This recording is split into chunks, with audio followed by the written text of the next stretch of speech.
আজকের এই ক্লাসে আমি তোমাদের সামনে যে টপিকটা নিয়ে রিভিশন করাবো, তুমি দেখতেই পাচ্ছ স্ক্রিনে ইন্ডেক্স 16। ঠিক আছে, ইন্ডেক্স 16টা করবো। অলরেডি ইন্ডেক্স 33 করে দিয়েছি। তোমাদের সিলেবাসে ইন্ডেক্স 1 আছে, 16 আছে আর 33 আছে। 1 তো পুরো থিওরি, যেটা বলছে পরীক্ষায় 5 মার্কস আসবে, পুরো কোশ্চেন দেবে, একটা লিখতে হবে। সাজেশন অলরেডি প্রোভাইড করে দিয়েছি। 33 অলরেডি একটা খুব ডিটেলসে কভার করা হয়ে গেছে। রইল পরে 16। এই 16টা নিয়ে এখন আমি তোমাদের সঙ্গে ডিসকাস মাল্টিপ্লিকেশন ক্লাস। আমি আশা রাখবো যে আমি যে 16 যে থিওরিটিক্যাল কনসেপ্টের দুটো ভিডিও দিয়েছি, ওই দুটো ভিডিও তোমাদের প্রপারলি দেখা হয়ে গেছে।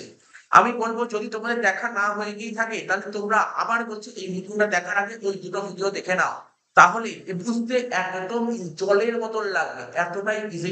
ঠিক আছে তো? তো এখন ওই ভিডিও যা বোঝানো হয়েছিল তাকে বোঝানো সম্ভব না, এটা থিওরিটিক্যাল কনসেপ্ট। এখন আমি টোটালি এখানে প্র্যাকটিক্যাল কনসেপ্ট পড়াবো। ওই থিওরিটা পড়া থাকলেই মানে তোমার কত সুবিধা হবে, তুমি পরীক্ষার হলে থিওরিটা ইজিলি লিখতে পারবে। ঠিক আছে, অঙ্ক না করলেও থিওরি আসলে থিওরি তুমি ইজিলি লিখতে পারবে। মানে সত্যি কথা বলতে এই চ্যাপ্টারে যে অঙ্ক আসে না, সেটা থিওরিটিক্যাল বেস অঙ্ক। থিওরি ক্লিয়ার থাকলে তুমি অঙ্ক করতে পারবে, আদারওয়াইজ তুমি অঙ্ক করতে পারবে না। ঠিক আছে তো? কিচ্ছু নেই এই চ্যাপ্টারে কি আছে সেটা নিয়ে আমরা সবাই ডিসকাস করছি। তো ইন দা 16, অর্থাৎ প্রপার্টি প্ল্যান্ট ইকুইপমেন্টের নাম শুনেছো, পিপিই, প্রপার্টি প্ল্যান্ট ইকুইপমেন্ট। আমরা ইন দা 16 উল্লেখ করি, মেনশন করা হয় ইন দা 16। ঠিক আছে তো? তো দেখো, এই প্রপার্টি প্ল্যান্ট ইকুইপমেন্ট আমরা যে ফিনান্সিয়াল স্টেটমেন্ট করি, সেখানে কত টাকা দেখাবো সেটাই এখানে শেখা হবে। পিপি কত টাকা শো করবো ব্যালেন্স শিটে। ঠিক আছে, অর্থাৎ এটাকেই বলে মেজারমেন্ট। দেখো, আমি তোমাদের বোঝার জন্য আমি সুন্দর করে নোট করে নিতে টাইমটাও বেঁচে যায়। ঠিক আছে, যাতে তোমার টাইমটাও বেঁচে যায়। দেখো, একটা লিখেছি ইনিশিয়াল আর একটা লিখেছি সাবসিকুয়েন্ট। একটা করেছি মেজারমেন্টটা করবো না, একটা ইনিশিয়াল আর একটা সাবসিকুয়েন্ট। ইনিশিয়াল তোমরা নিজেই জানো ইনিশিয়াল মানে কি। ইনিশিয়াল ডে 1 এ তুমি কত টাকা রেকর্ড করবে, কত টাকা কোন ভ্যালুটা রেকর্ড করবে ডে 1 এ, সেটাই হচ্ছে ইনিশিয়াল। আর সাবসিকুয়েন্ট মানে ইয়ার এন্ডে তুমি কোন ভ্যালুটা রেকর্ড করবে, সেটা সাবসিকুয়েন্ট। ঠিক আছে, বুঝতে পারলে তো? ডে 1 এ তুমি কোন ভ্যালুটা রেকর্ড করবে, এটা হচ্ছে ইনিশিয়াল। আর সাবসিকুয়েন্ট বলতে তোমার ডে এন্ডে মানে ইয়ার ভ্যালুটা রেকর্ড করবে। স্যার আমাদের এক্সামে কোনটা আসে? প্র্যাকটিক্যাল কথা বলেছি, এখনো পর্যন্ত টিউর আন্ডারে যত অঙ্ক এসছে, এই ইনিশিয়ালটাই সাবসিকুয়েন্ট আসেনি। তো ইনিশিয়াল খুব ভালো করে শিখবো, তারপর সাবসিকুয়েন্টটাও আমি করিয়ে দেবো, বাট ইনিশিয়ালটা খুবই ইজি। আর ইনিশিয়ালে অলওয়েজ, দেখো লিখেছি ইনিশিয়ালে অলওয়েজ কস্ট রেকর্ড করা হয়, কস্ট। তো কি লেখা আছে? ইফ অ্যাসেট ইজ পারচেজ, কি লিখেছি সুন্দর করে কথা বলে শুনবে। If asset is purchase, asset আমরা যদি পারচেজ করি তা আমাদের হবে। দেখো অনেক সময় অ্যাসেট এক্সচেঞ্জও হয়ে থাকে। তা আমি এখানে বলছি অ্যাসেট যদি পারচেজ, এটাই দেবে, অ্যাসেট যদি পারচেজ করা হয়, তাহলে কি কম্পোনেন্ট অফ কস্টের মধ্যে কি কি আসবে। আমি বলেছি না যে আমি তোমাকে বলছি মেজারমেন্টে দু রকমের, ইনিশিয়াল হয়, একটা সাবসিকুয়েন্ট হয়। ঠিক আছে, ইনিশিয়াল মানে কি, ইনিশিয়াল সবসময় কস্ট রেকর্ড করবো, কস্ট। ঠিক আছে, অর্থাৎ ডে ওয়ানে কোন ভ্যালুটা রেকর্ড করবো, এটাই হচ্ছে ইনিশিয়াল।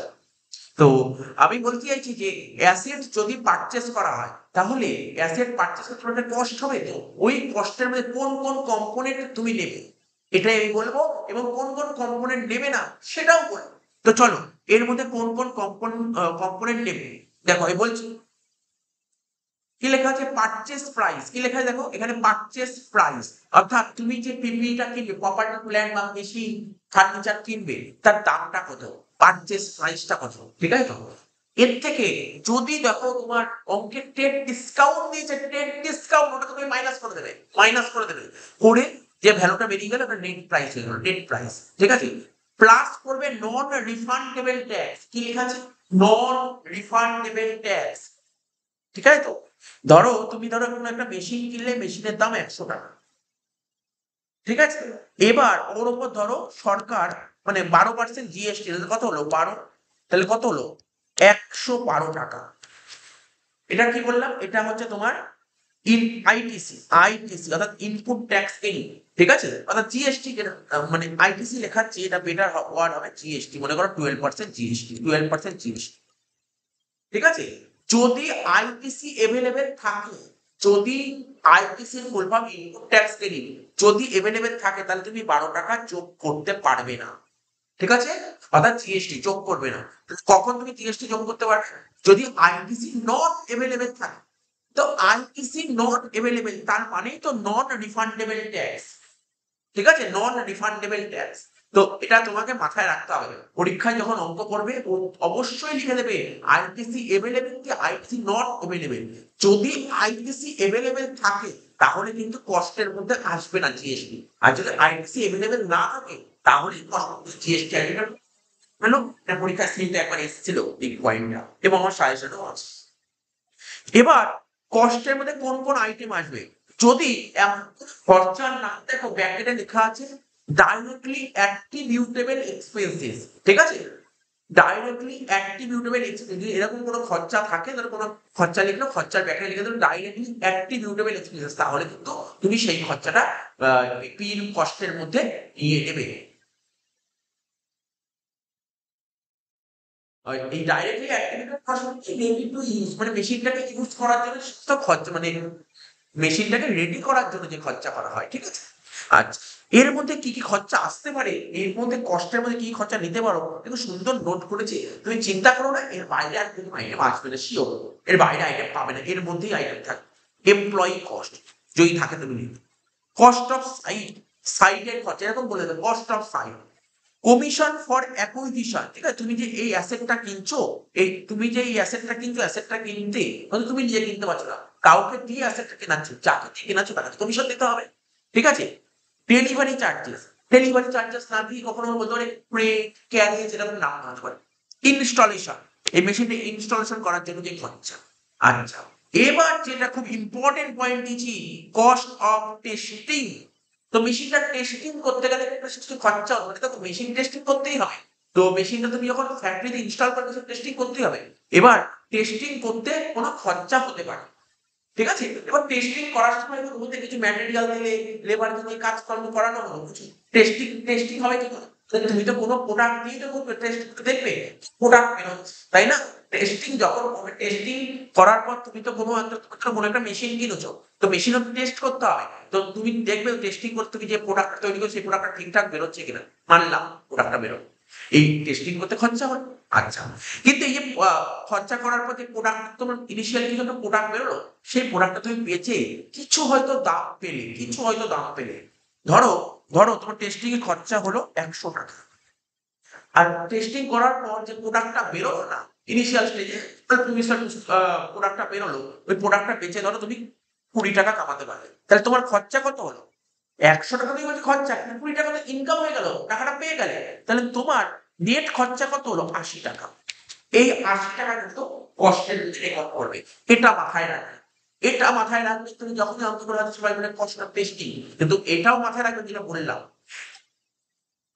কস্ট অফ টেস্টিং থেকে proceed from sale of product. Sir যদি উল্টো হয়ে যায়, উল্টো হতেই পারে, উল্টো হতেই পারে। ধরো ধরো এরকম হলো, তোমার খরচা হলো 20 টাকা, ঠিক আছে? খরচা হলো 20 টাকা, ঠিক আছে? কিন্তু ওখান থেকে প্রোডাক্ট বেরোলো, প্রোডাক্ট যে বেরোলো, প্রোডাক্ট বেচে তুমি 120 টাকা পেলে, তাহলে কি হলো? তুমি তো ইনকামটা বেশি হয়ে গেল, তাই না? তাহলে এক্ষেত্রে কত, 20 থেকে 120 বাদ দিলে কত হচ্ছে? -100। তাহলে এক্ষেত্রে কি করবে, যে -100টা বেরোলো না, এইটা তখন কস্ট অফ টেস্টিং বলে কস্টেই আসবে, কিন্তু সেটা -100 লাগাতে হবে, উল্টো হয়ে যায়, উল্টো হয়ে যায়। আচ্ছা, এবার বলছে অ্যারাইজিং ফ্রম টেস্ট প্রোডাকশন, ওটা তো বললাম sale of product arising from test production, ওই পুরোটা টেস্ট মানে টেস্ট করলে তার জন্য যে ইনকামটা হলো, ঠিক আছে? প্রফেশনাল ফিস, যদি কোনো প্রফেশনাল ফিস থাকে সেটাকেও তুমি এর মধ্যে অ্যাড করতে পারো। তারপর দেখো ধরো সাপোজ ধরো তুমি যে প্ল্যান্ট বা মেশিনটা ইনস্টল করেছো না, ধরো তোমার একটা ফ্যাক্টরির মধ্যে মেশিনটা ইনস্টল করো, ধরো এখানে মেশিন ইনস্টল করেছো। এবার তুমি জানো যে এই মেশিনটা 10 বছর লাইফ আছে, মেশিনটা 10 বছরই চলবে, ঠিক আছে? তো 10 বছর পর মেশিন নষ্ট হয়ে যাবে, ঠিক আছে? তো দেখো এবার 10 বছর পর যখন তুমি মেশিনটা সরাবে, সরকার কি বলেছে, গভর্নমেন্ট কি বলে, তুমি আমার ল্যান্ডের উপর মেশিন বসাবে, তুমি আমার ল্যান্ডের উপর মেশিন বসালে ল্যান্ডের ড্যামেজ হলো, ল্যান্ডের ক্ষতি হলো, তাই তো? তো এর জন্য কিন্তু ওই 10 বছর পর ল্যান্ডটাকে আবার তোমাকে ঠিক আগের জায়গায় ফিরিয়ে আনার জন্য একটা খরচা করতে হবে। কবে? আজকে করতে হবে না, আমরা 10 বছর পর করতে হবে, 10 বছর পর করতে হবে। অর্থাৎ স্যার 10 বছর পর করতে হবে, আজকে ভ্যালু বের করবো। হ্যাঁ, আজকের ভ্যালু বের করতে হবে। 10 বছর পর সাপোজ ধরলাম 5 লাখ টাকা খরচা করতে হবে, তাহলে 10 বছর পর কি 5 লাখ টাকা ভ্যালু হয়, আজকে তার ভ্যালু কত এটা নিতে হবে। তাই এটাকে বলে present value of estimated dismantling cost to be incurred after 10 years. Present value of estimated dismantling cost to be incurred after 10 years. আশা করি বুঝতে পেরেছো, এরকম লাইন থাকলে এরকম এসেছিল সম্ভবত 2023 সালে অনার্সেই মনে হয় এরকম পয়েন্ট দিয়ে দিয়েছিল। 2023 অনার্স কি 2024 অনার্স কিছু একটা পয়েন্ট বলেছে, এই পয়েন্টটাই তুলে দিয়েছিল। তো সেটা কিন্তু নেবে, সেটা কিন্তু নেবে। হ্যাঁ, তোমার পরীক্ষায় যদি এরকম কোশ্চেন করে, নিশ্চয়ই নিচে নোট করেছি আমি দেখাচ্ছি। দেখ, হ্যাঁ দেখো আমি নিচে তোমাদের বোঝার জন্য এক্সাম্পল তুলে দিয়েছি। ধরো তুমি আজকে ধরো একটা অ্যাসেট কিনেছো 10 লাখ টাকা, ঠিক আছে স্যার, ওকে 10 লাখ টাকা দিয়ে অ্যাসেট কিনেছি। এবার ডিসমান্টলিং কস্ট, এখানে দেখো ডিসমান্টলিং কস্ট খরচা আফটার 5 ইয়ার্স, 5 বছর পর এই খরচাটা তোমাদের কি হচ্ছে না, তোমাকে সরকার বলে দিয়েছে তুমি 5 বছর পর তো তোমার ল্যান্ড তো মেশিনের কাজ হয়ে গেল, তো মেশিনটা তুমি যে ইনস্টল করেছো আমার ল্যান্ডের ক্ষতি হয়েছে, তা ল্যান্ডটাকে আবার 5 বছর আগে যে অবস্থা ছিল সেই জায়গায় ফিরিয়ে আনতে হবে, খরচা করতে হবে 5 বছর পর। 5 বছর পর তোমাকে 5 লাখ টাকা খরচা করতে হবে, তাহলে আজকে তার ভ্যালু কত, 5 বছর পর 5 লাখ টাকা হবে, আজকে তার ভ্যালু কত, ঠিক আছে। অর্থাৎ এটাকে ডিসকাউন্টিং ফ্যাক্টরে কনভার্ট করতে হবে।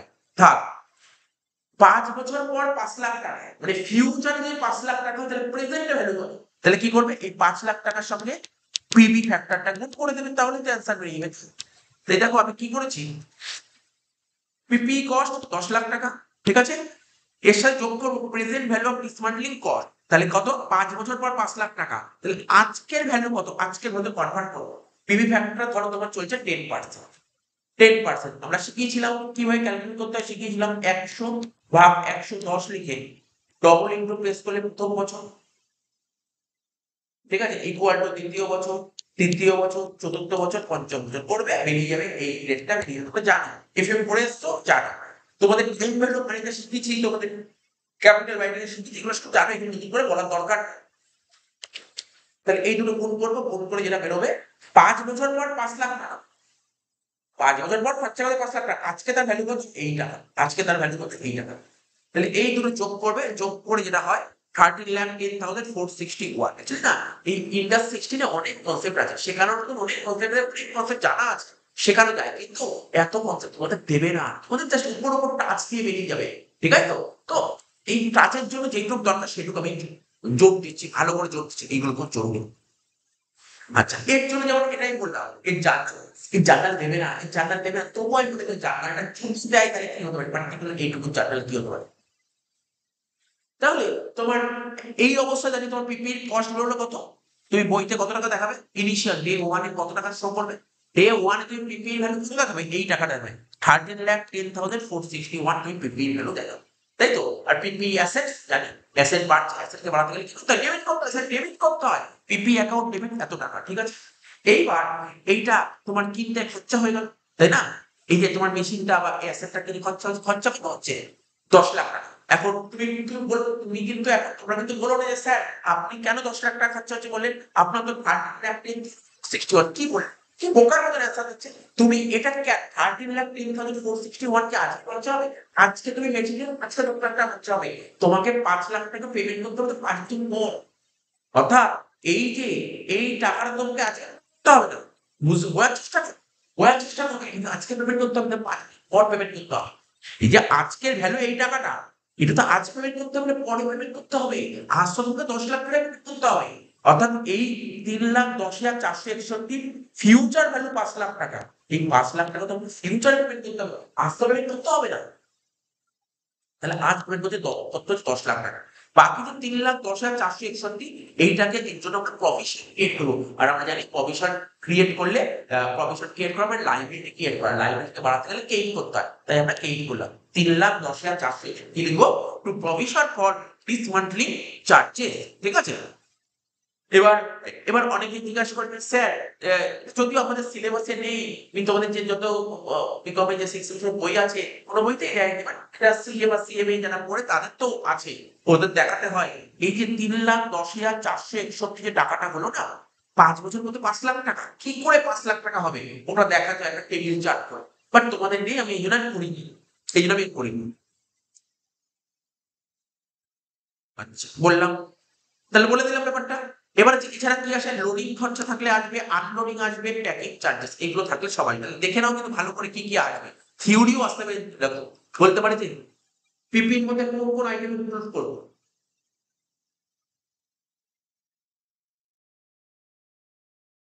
এবার এই পিপিই যে কস্ট বলছিলাম না, কস্ট এর মধ্যে কোন কোন আইটেম আসে, এটা ডাজ নট ইনক্লুড, কোন কোন আইটেম আসে দেখো কি লিখেছে, ইনঅগারেশন এক্সপেন্সেস। এটা তো সম্পর্কে তোমাদের বলতে হবে, ধরো ধরো যে হয় না ইনঅগারেশন হয় তখন কোনো কোনো জিনিস কোনো ফার্স্ট টাইম উদ্বোধন হয়, দেখবে লাইক সেলিব্রিটিদের নিয়ে আসা হয়, কোনো তোমার পলিটিশিয়ানদের নিয়ে আসা হয়, মিনিস্টারকে নিয়ে আসা হয়, তার থেকে কোনো খরচাপাতি নয়, সেটা কিন্তু এর মধ্যে ইনক্লুড হবে না, এটা বলেছে। অ্যাডভার্টাইজিং এর মধ্যে ইনক্লুড হবে না, প্রমোশনাল কস্ট এর মধ্যে আসবে না, অ্যাবনরমাল লস ইন ইনস্টলেশন, তো কোনো মেশিন ইনস্টল করতে গিয়ে যেগুলো অ্যাবনরমাল লস হয় এটাও কিন্তু এর মধ্যে ইনক্লুড হবে না, ট্রেনিং কস্ট এটাও কিন্তু ইনক্লুড হবে না, অ্যাডমিনিস্ট্রেশন কস্ট আসবে না এর মধ্যে, আদার জেনারেল ওভারহেড আসবে না, ইনিশিয়াল অপারেটিং লস আসবে না, ক্যাশ ডিসকাউন্ট যদি দেয়, ট্রেড ডিসকাউন্ট, তো ট্রেড ডিসকাউন্টটা কি বললাম তোমাকে, তোমাকে আমি ট্রেড ডিসকাউন্টটা কি বললাম, ট্রেড ডিসকাউন্ট থাকলে কোনো লেস নট যেরকম বললাম, কোনো একটা ধরো একটা তোমার মেশিনের দাম হলে 10 লাখ, 20% কিনতে, তাহলে 10 লাখ থেকে লাখ বাদ যাবে, এটা ট্রেড ডিসকাউন্ট লেস হয়, কিন্তু ক্যাশ ডিসকাউন্ট তুমি টোটালি ইগনোর করবে, নেবেই না cash discount, repair and maintenance এটাও আসবে, ঠিক আছে তো, এইগুলো কিন্তু আসবে না। রিপেয়ার মেইনটেনেন্স, কোন রিপেয়ার মেইনটেনেন্স বুঝতেই পারছো, কোন রিপেয়ার মেইনটেনেন্স, মেশিনটা তুমি মানে পিপিটা কেনা হয়ে গেছে, তারপর ওটা ইউজ করা আরম্ভ করেছো, ইউজ করার পরে রিপেয়ার মেইনটেনেন্স। এবার deferred, deferred consideration, deferred deferred deferred deferred মানে কি, দেরি করা, দেরি করা, ডেফার্ড মানে দেরি করা, দেরি করে যদি তুমি পেমেন্ট করো, তুমি যদি পেমেন্টটা দেরি করে করো, তাহলে তাহলে সেটা ডেফার্ড, ডেফার্ড কনসিডারেশন। দেখো বোঝো ব্যাপারটা, ব্যাপারটা বোঝো ভালো করে, কি লেখা আছে, লেখাটা পড়লে তুই বুঝে যাবে। If payment is deferred beyond normal credit, then the cost of PPE will be cash price equivalent at the recondition,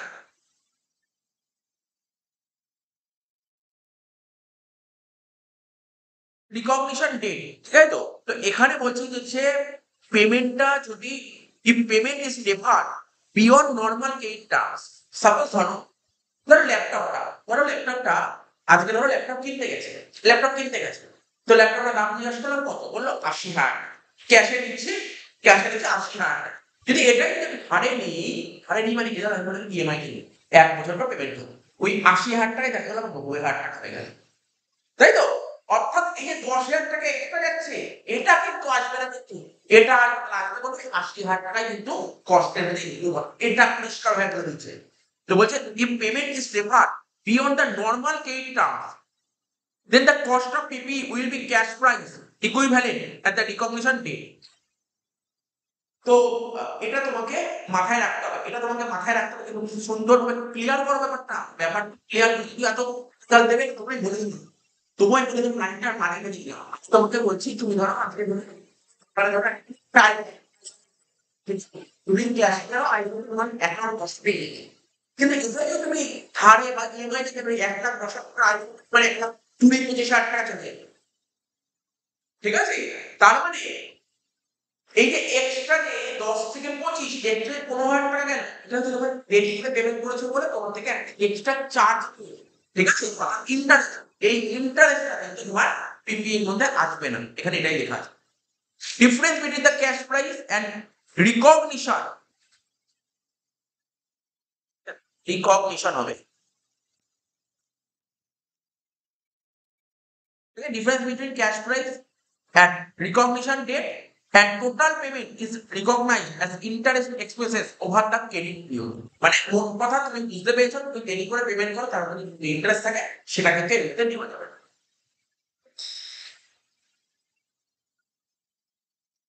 আচ্ছা, এখানে অনেক সময় ডেপ্রিসিয়েশন বের করতে বলবে এই টাইপের অঙ্কে, তো ডেপ্রিসিয়েশন বের করার ফর্মুলা কি, ইনিশিয়াল কস্ট, যেটা কস্ট থাকবে মেশিনের, এই যে কস্ট থাকবে তাতে স্ক্র্যাপ ভ্যালুটা বাদ দেবে, বাদ দিয়ে যেটা হবে, বাদ দিয়ে যেটা হবে, ঠিক আছে, এটা লাইন দিয়ে ভাগ করে দেবে। আর তোমরা জানো ডেপ্রিসিয়েশন বের করার তুমি ধরো একটা স্ট্রিক্ট লাইন আর ডিভিশন, নরমাল যাবো তেমনই করবে, নরমাল যাবো কত তেমনই করবে।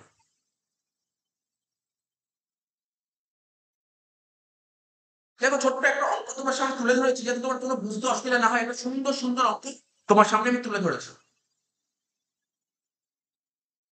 দেখো কি বলেছে, কস্ট অফ পারচেজ, ঠিক আছে, মানে কস্ট অফ পারচেজ মানে একটা কোনো প্ল্যান কেনা হয়েছে, প্ল্যান কেনা হয়েছে কত, ধরো 33,36,00,000 টাকা দিয়ে একটা প্ল্যান কেনা হয়েছে, ঠিক আছে। খুব সুন্দর কথা বলেছে, ভালো করে পড়বে কিন্তু। After deducting 20% rate discount from invoice price at including GST 12%, লাইনের মানে বোঝো, তুমি যে মেশিনটা কিনেছো তার দাম বলেছে এত তারিখে মেশিনটা কিনেছো, তার দাম বলছে এত টাকা, এত টাকা দিয়ে তুমি মেশিনটা কিনেছো, ঠিক আছে, মানলাম, ওকে ওকে, ঠিক আছে। আফটার ডিডাক্টিং 20% রেট ডিসকাউন্ট, ঠিক আছে, 20% ডিসকাউন্ট কাটার পর এই যে টাকাটা কি বলছে, 20% ডিসকাউন্ট কাটার পর কিন্তু এই প্রাইসটা, এন্ড 20% ডিসকাউন্ট কেটেছে ফ্রম ইনভয়েস, ইনভয়েস থেকে 20% ডিসকাউন্ট কেটেছে কাটার পরে এই প্রাইস, এন্ড ইনক্লুডিং জিএসটি, মানে জিএসটি ইনক্লুড আছে। দেখো তোমাকে বোঝাই, এখানে যে পিপি যে কস্টটা ওরা তোমাকে বলে যে ইনিশিয়ালি 33,36,000 দিয়ে দিয়েছে, একটা শূন্য বেশি লিখেছে, এই যে এই টাকাটা দিয়েছে, বলছে এর মধ্যে তোমার ট্রেড ডিসকাউন্ট কাটা হয়ে গেছে। তাহলে আমি যদি এরকম তোমাকে বোঝাই, ধরো ধরো বলি লেট, লেট এর মধ্যে বলি লেট ইনভয়েস প্রাইস, মানে ইনভয়েস তো বলেছে, কেননা এখানে বলছে বলছে after deducting 20% trade discount from invoice price, invoice price থেকে ট্রেড ডিসকাউন্ট কেটেছে। ইনভয়েস প্রাইস সাপোজ ধরো ইনভয়েস প্রাইস ধরো 100, সাপোজ ইনভয়েস প্রাইস 100, এর থেকে ডিসকাউন্ট কি কেটেছে কত, 20%, তাহলে এখানে 20 লিখো, 120 মানে 20 হয়, তাহলে কত রইলো 80, এটাকে বলা হয়, এটা মানে ডিসকাউন্ট কাটার পর নেট, নেট বলতে পারো নেট। এবার বলছে কি তোমার জিএসটি, আর জিএসটি কি হয়, নেটের উপর জিএসটি যাবে, আমরা নেটের উপর জিএসটি যাবে 12%, জিএসটি কত বলে 12%, তাহলে 80 12% কোনো দিন কত, 9.6, 9.6, তাহলে কত হলো টোটাল 89.6, ঠিক আছে, 89.6।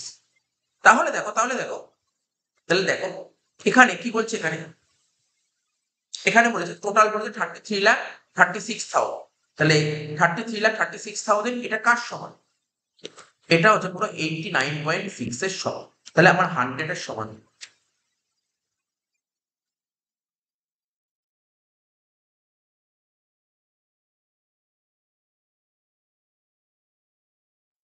লাখ 23,214, ঠিক আছে। যখনই তুমি অঙ্কটা করবে, এখানে আমি ছোট করে দেখাই, অঙ্কটা যখন করবো, কস্ট লিখো, ইনভয়েস প্রাইস এরকম লিখো, কস্ট না লিখে এরকম লিখো, ইনভয়েস প্রাইস অফ অ্যাসেট কত, 37,23,214,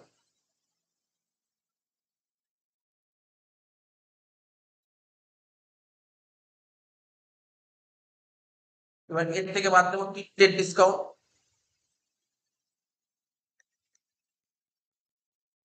20% করো, 20% করো, 37,23,214 ইন্টু 20% কত হচ্ছে 7,44,643,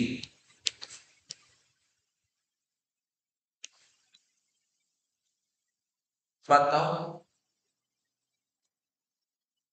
37,23,214 মাইনাস 7,44,643 কত হচ্ছে 29,78,571।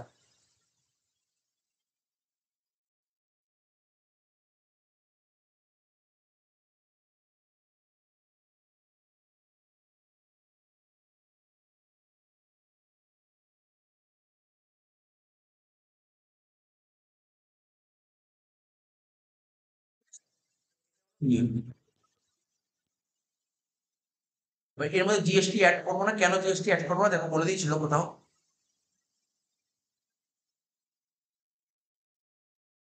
বলছে আইটিসি এভেলেবেল, দেখো বলেছে আইটিসি এভেলেবেল, আর কি বলেছে আইটিসি এভেলেবেল থাকলে, যদি বলে দেয় আইটিসি এভেলেবেল তাহলে জিএসটি আসবে না, জিএসটি আসবে না, আইটিসি এভেলেবেল।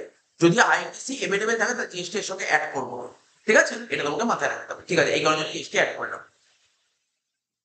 এবার কি বলেছে ফ্রেট, ফ্রেট বলেছে নেটের উপর 8%, লিখো যোগ দিয়ে লিখো ফ্রেট, নিতে হয় ফ্রেট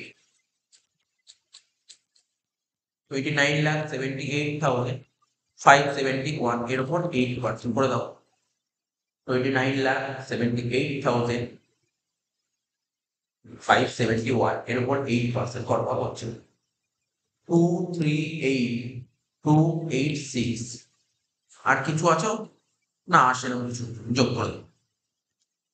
এটা হলো মেশিনের কস্ট 2978571 প্লাস 238,286 কত হচ্ছে 32,16857, এটা কস্ট, ঠিক আছে। এবার আমরা ডেপ্রিসিয়েশন, ডেপ্রিসিয়েশন চার্জ করবো কারণ মোটামুটি হয়ে গেল এত অব্দি, এগুলো মুছে দিচ্ছি আমি।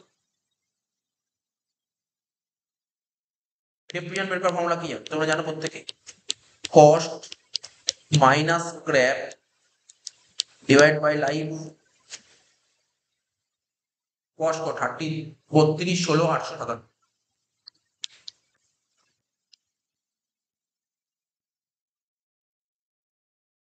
স্ক্র্যাপ, স্ক্র্যাপ কত 2,40,000 ডিভাইড বাই লাইফ কত 10 বছর,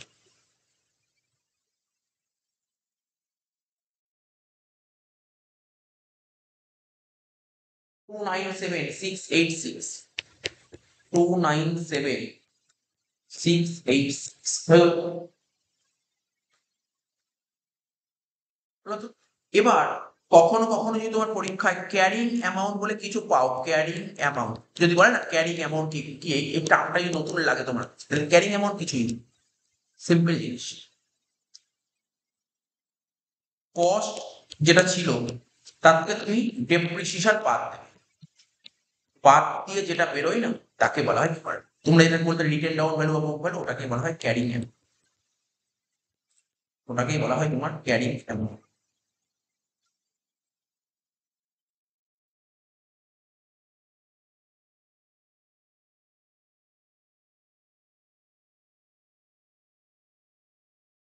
ঠিক আছে, এবার দেখো,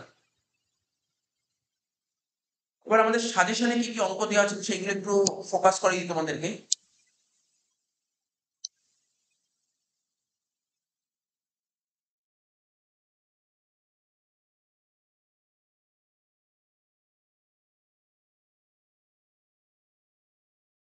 এই যে অঙ্ক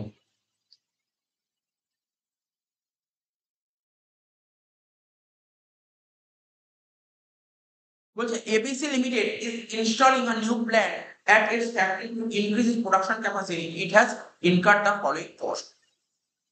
কি বলেছে, কস্ট অফ প্ল্যান্ট এটা তুমি নেবে, ইনিশিয়াল ডেলিভারি হ্যান্ডলিং কস্ট এটাও তুমি নেবে, কস্ট অফ সাইট 50,000 টাকা এটাও তুমি নেবে, ইনস্টলেশন কস্ট 40,000 টাকা এটাও তুমি নেবে, তবে এটা নিতে দিই, বারবার বললাম, বললাম তো তোমাকে এটা নিতে দিই।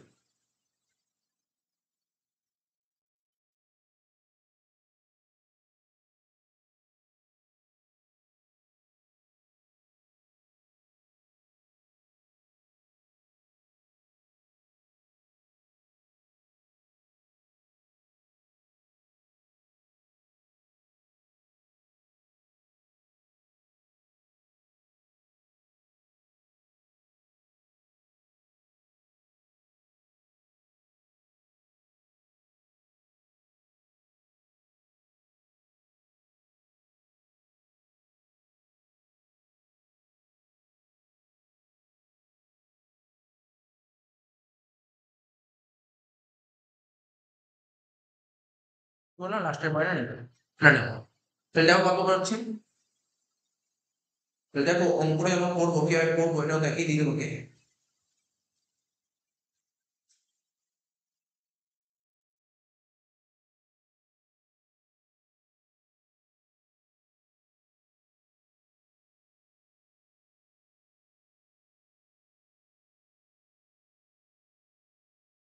দাগ কাটো,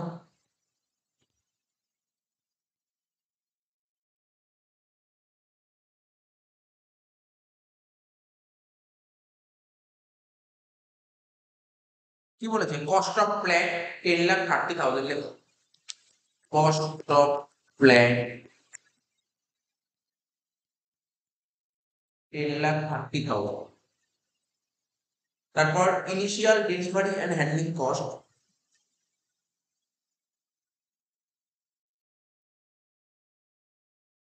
ইনিশিয়াল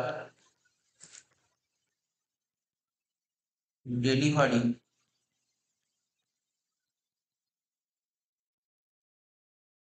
অ্যান্ড হ্যান্ডলিং কস্ট কত বলেছে? 40,000।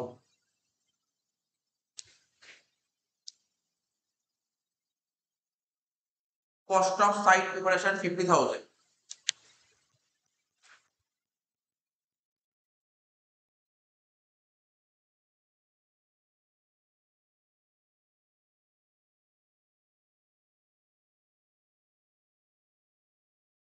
Installation cost 40,000।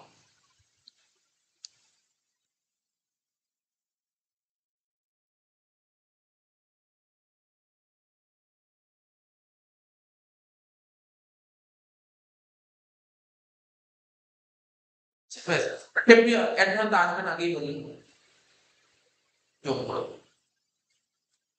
10,30,000 plus 40,000 plus 50,000 plus 40,000 কত হচ্ছে? 11,60,000। এটা হলো মেশিনের কষ্ট হয়ে গেল। এবার তোমাকে কি বের করতে হবে? ডেপ্রিসিয়েশন, তাই তো? নাকি আর কি করতে পারি? না আর কিছু করতে পারি? এখানেই শেষ। এখানে কি বলি? What cost can be capitalized in the plant and machinery account in accordance with in the 60? ঠিক আছে, হয়ে গেল। চারের উপর হয়ে গেল। আর কি ছিল? দেখো চলে আসো, নিচের দিকে চলে আসো।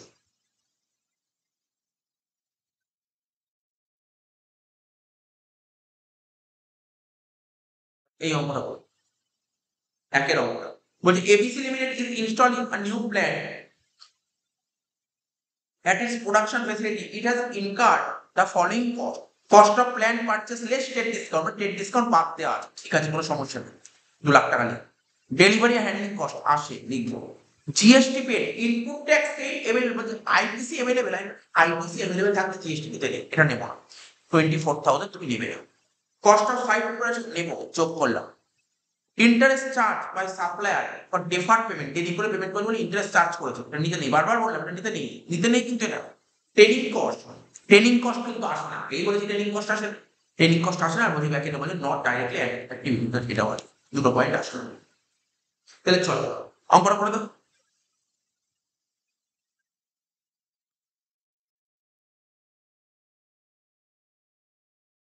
লেখো।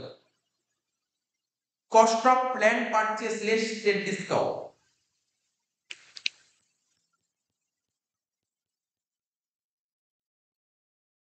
Cost of plan purchase less state discount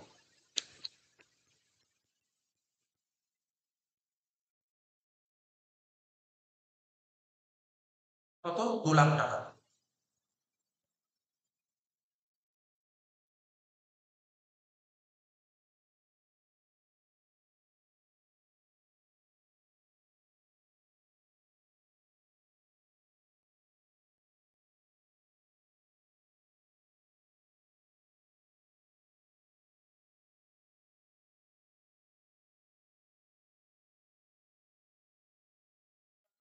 delivery and handling cost 20,000 টাকা।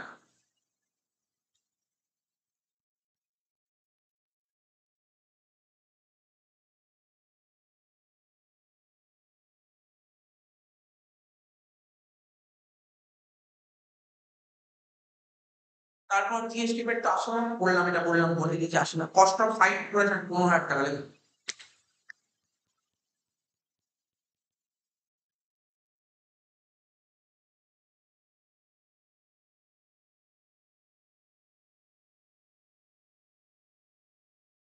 ঠিক আছে, এটাও আসবে না। ইন্টারেস্ট চার্জ যেগুলো আসবে না সেগুলো আসলে নোট দিয়ে দিতে হয়। ট্রেনিং কস্টটাও আসবে না। তাহলে তিনটে তিনটে আসলো, তিনটে আসলো না। যোগ কর, 2,20,000 আর 15, 2,35,000। এবার তোমাকে ডেপ্রিসিয়েশন বের করতে হবে। ডেপ্রিসিয়েশন দেখো, ডেপ্রিসিয়েশন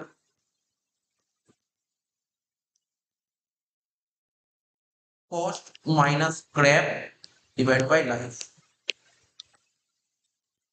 কস্ট কত, 2,35,000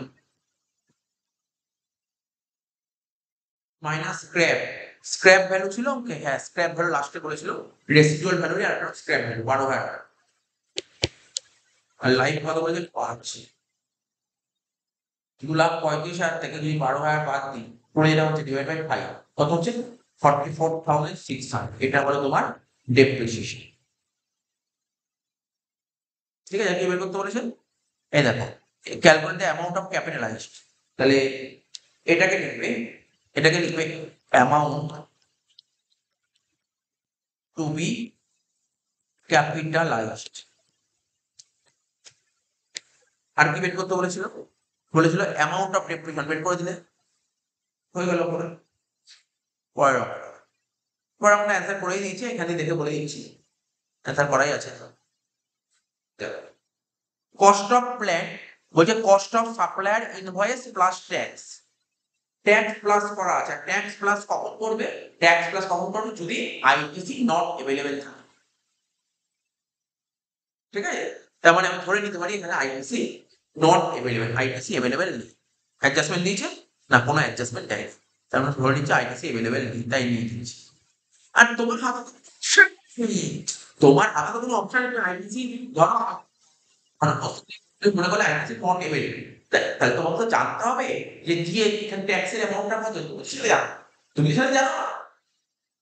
আচ্ছা তাহলে এটা নেবো। ইনিশিয়াল ডেলিভারি হ্যান্ডলিং কস্ট এটা নেবো। ইনস্টলিং এন্ড অ্যাসেম্বলিং কস্ট এটা নেবো। কনসালটেশন ফিস, ঠিক আছে, কনসালটেশন ফিস এটা নিতে হয়। Interest charge paid to supplier, সাপ্লায়ারকে তুমি ইন্টারেস্ট পে করছো কেন, দেরি করে পেমেন্ট করছো, এটা নিতে নেই। Interest on loan taken for purchasing the plant during the period of installment assembly, এটা নেব। কেন নেব? তার কারণটা হচ্ছে বড়োইং কস্ট থেকে তুমি নিতে পারো। ঠিক আছে, মানে তুমি ধরো কোনো একটা অ্যাসেট কিনছো, তো অ্যাসেট কেনার জন্য লোন নিয়ে কিনছো, এবং তার মধ্যে ইন্টারেস্ট পে করতে হয়, সেটা তুমি নেওয়া যায়, এটা নেওয়া যায়। ঠিক আছে, এটা নেওয়া যায়। Present value of estimated dismantling cost to be incurred after 10 years. 10 বছর পর তোমাকে একটা পেমেন্ট করতে হবে।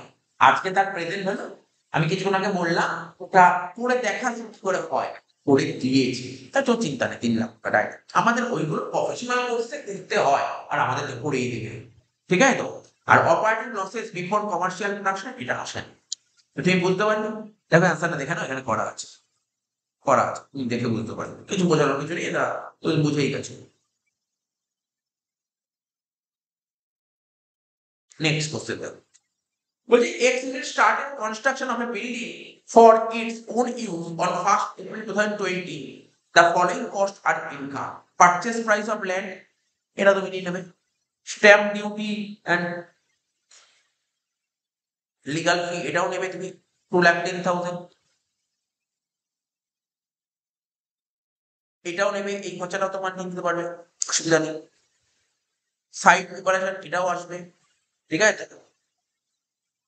ম্যাটেরিয়াল তোমাকে কত টাকা ম্যাটেরিয়াল দিয়ে, 15 লাখ টাকা ম্যাটেরিয়াল কেনা হচ্ছে। ঠিক আছে, এবার নিচে একসাথে material costing 1,50,000 was spoiled and therefore wasted, অর্থাৎ 3 লাখ টাকা ম্যাটেরিয়াল ওয়েস্ট হয়ে যাচ্ছে। And further 50,000 was spend on account faulted design work.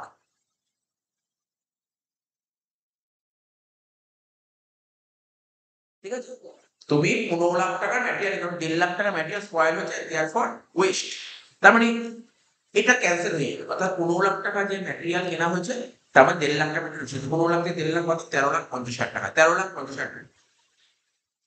আচ্ছা, ডাইরেক্ট লেবার কস্ট, লেবারের জন্য খরচা হচ্ছে কত, 5 লাখ টাকা। এবার কি বলেছে এখানে,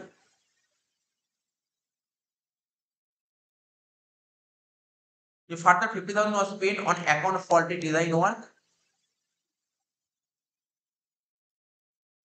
তো বলছি কোথায় গেল,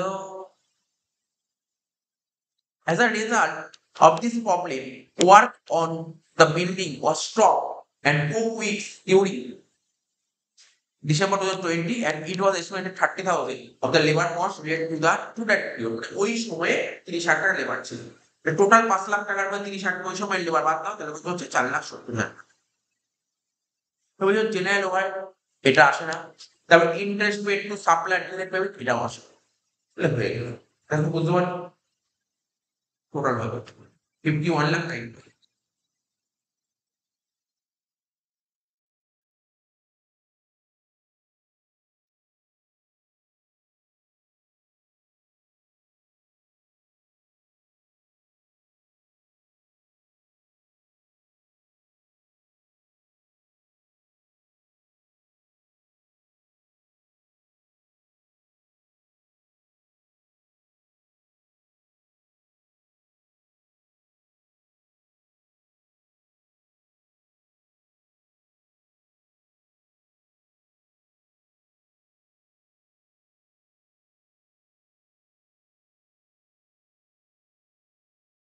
তাহলে বুঝতে পারলে ওরা। এবার দেখি এইটা হচ্ছে নরমাল লেভেলের কোশ্চেন আমি তোমাকে করিয়ে দিলাম, ঠিক আছে। এবার যদি কিছু স্ট্যান্ডার্ড কিছু কোশ্চেন আসে, মানে এই অবধি আসবে এটা আমাদের আইডিয়া আছে। এবার দেখো আমি তোমাকে বলছি,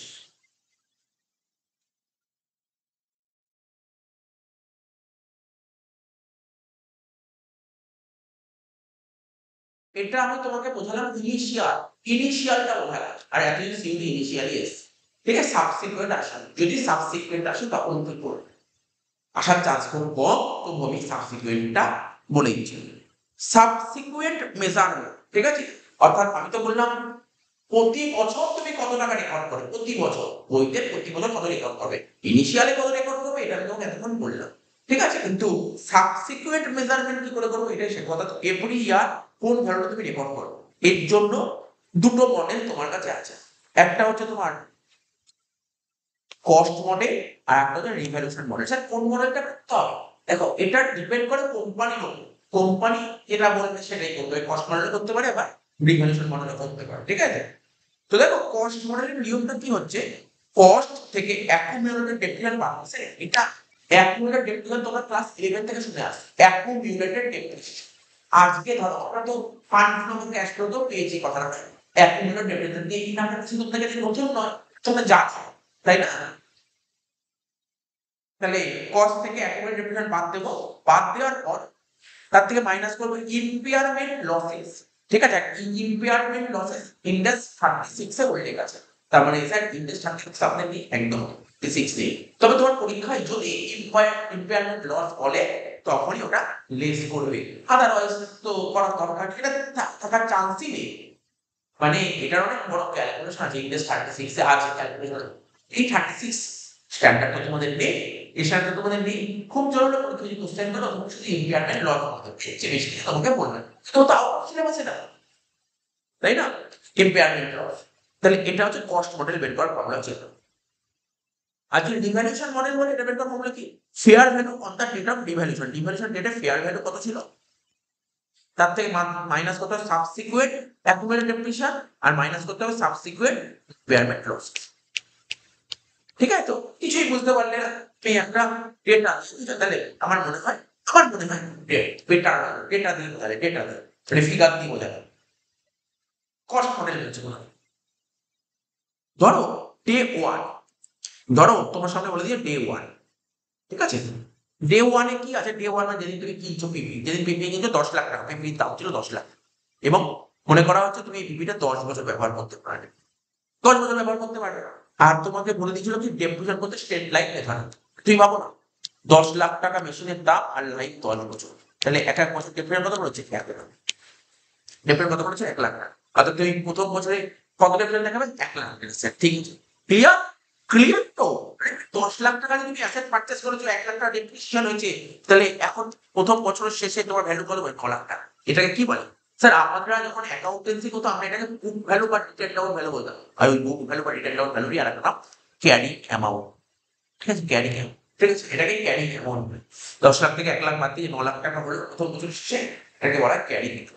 এই হলো তোমার ফার্স্ট টাইম, ঠিক আছে। ক্লিয়ার হলো ফার্স্ট টাইমটা, ক্লিয়ার হয়েছে, ক্লিয়ার তো হয়েছে, আর ক্লিয়ার হতেই হবে তো, না হওয়ার কিছু না। রিভ্যালুয়েশন মডেল, এবার আরেকটা মডেল কি হচ্ছে, আরেকটা মডেল রিভ্যালুয়েশন মডেল। সেম উদাহরণ বলেছি, সেম উদাহরণ যাতে তোমার বুঝতে অসুবিধা না হয়, মনে করো ডে ওয়ানে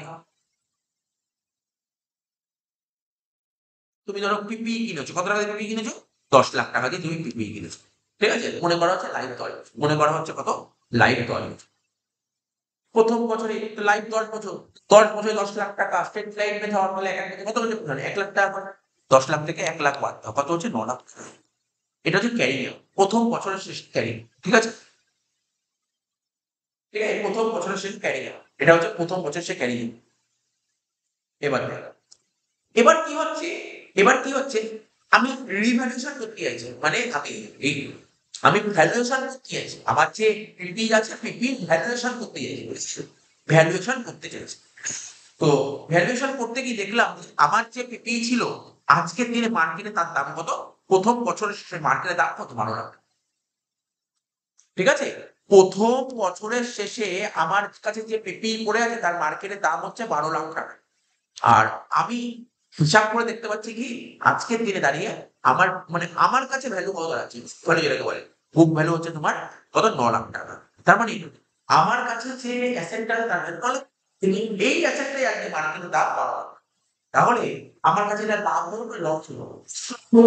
অফকোর্স, কারণ ধরো তুমি আজকে একটা বাইক কষ্ট, তুমি জানো তোমার বাড়ির ভ্যালুয়েশন, কারণ বাড়িটা তো একটা সময় কিনেছিলে বা তৈরি করেছিলে, আজকে তার ভ্যালু তুমি করো, তুমি বের করো। তুমি ধরো সাপোজ ধরো তোমার বাড়িটা কিনতে 10 লাখ টাকা লেগেছিল, ধরো 2 বছর তুমি ইউজ করেছো, যদি মনে করি 10% করে ডেপ্রিসিয়েশন হচ্ছে, তা 10 লাখে 10% 1 লাখ, আবার 1 লাখ 2 লাখ টাকা। তো তোমার হিসেবে আমি তো বাড়ির ভ্যালু হওয়া উচিত, কিন্তু দেখা গেলো মার্কেটে বাড়িটার দাম বলছে 11 লাখ, ঠিক আছে? তাহলে তোমার লাভই হলো 3 লাখ না? তাই না?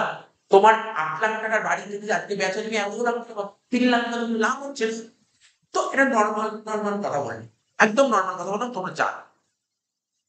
তো আজ প্রথম বছরের শেষে তোমার মেশিনের ভ্যালু 9 লাখ টাকা দেখাচ্ছে, কিন্তু মার্কেটের দাম 12 লাখ টাকা, তাহলে তোমার 3 লাখ টাকা কি হচ্ছে? প্রফিট হচ্ছে। এই ধরনের প্রফিটকে কি বলা হয়? Revaluation gain. কি বলা হয় এটাকে? রিভ্যালুয়েশন। আচ্ছা স্যার, এটা যদি জানা যদি হয় তাহলে কি হবে? তোমার অ্যাসেটের ভ্যালু বাড়ছে না? 3 লাখ টাকা অ্যাসেটের ভ্যালু বাড়ছে কত? 3 লাখ টাকা বাড়ছে, অ্যাসেটের ভ্যালু বাড়ছে 3 লাখ টাকা। আর অ্যাসেটকে বাড়ানো ডেবিট লিখলাম, পিপি অ্যাকাউন্ট ডেবিট দিয়ে দিলাম। আর লাভ হলে লাভটা কি হয়? লাভ তো গেইন হয়। এইরকম লাভটাকে বলা হয় ডিভ্যালুয়েশন গেইন। ডিভ্যালুয়েশন গেইন এইটারই মতো,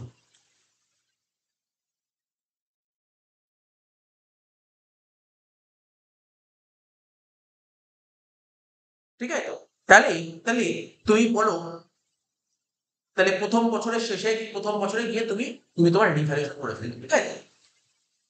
তাহলে প্রথম বছরে যখন রিভ্যালুয়েশন করে ফেললে, এখন যেহেতু তুমি প্রথম বছরে রিভ্যালুয়েশন করে ফেললে, তাহলে এখন এখন তোমার পিপির ভ্যালু কত? তুমি কি বলবে? ভালো করে বুঝে বলো।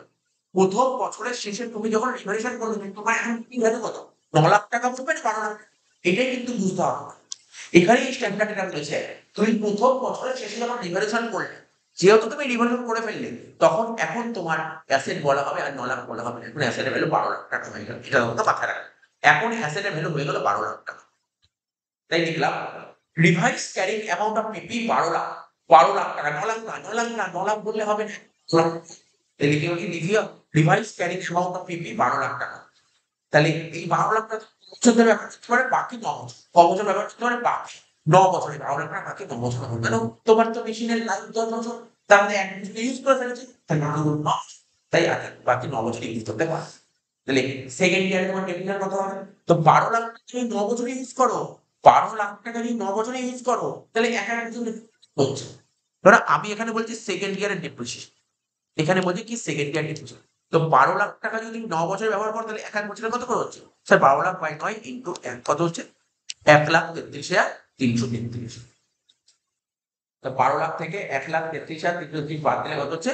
10,36,670। এটা হচ্ছে ক্যারিং অ্যামাউন্ট হবে at the end of second year, 2 নম্বর বছরের শেষে ক্যারিং অ্যামাউন্ট মানে। তাহলে আশা করি বুঝতে পারছো ব্যাপারটা।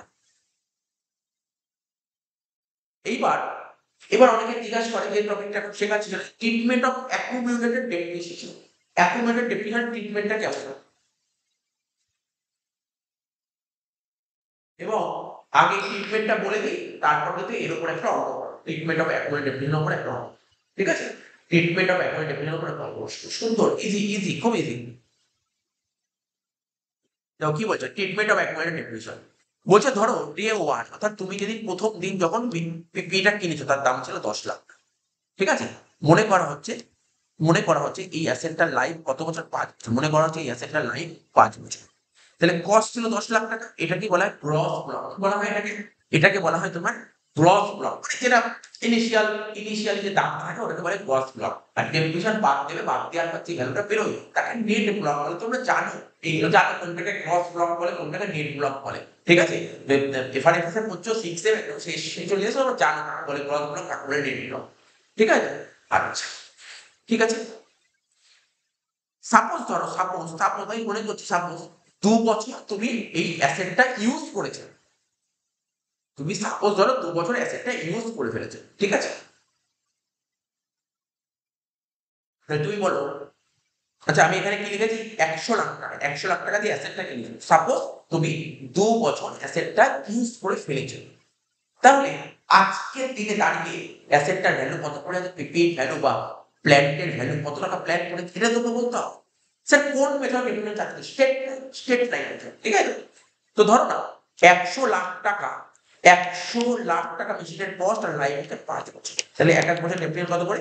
20 লাখ টাকা। এক এক বছর ডেপ্রিসিয়েশন 20 লাখ টাকা। তাহলে এক বছরে 20 লাখ টাকা হচ্ছে 2 বছরে কত টাকা ডেপ্রিসিয়েশন হবে? 2 লাখ 2 লাখ 40 লাখ টাকা। তাই তো?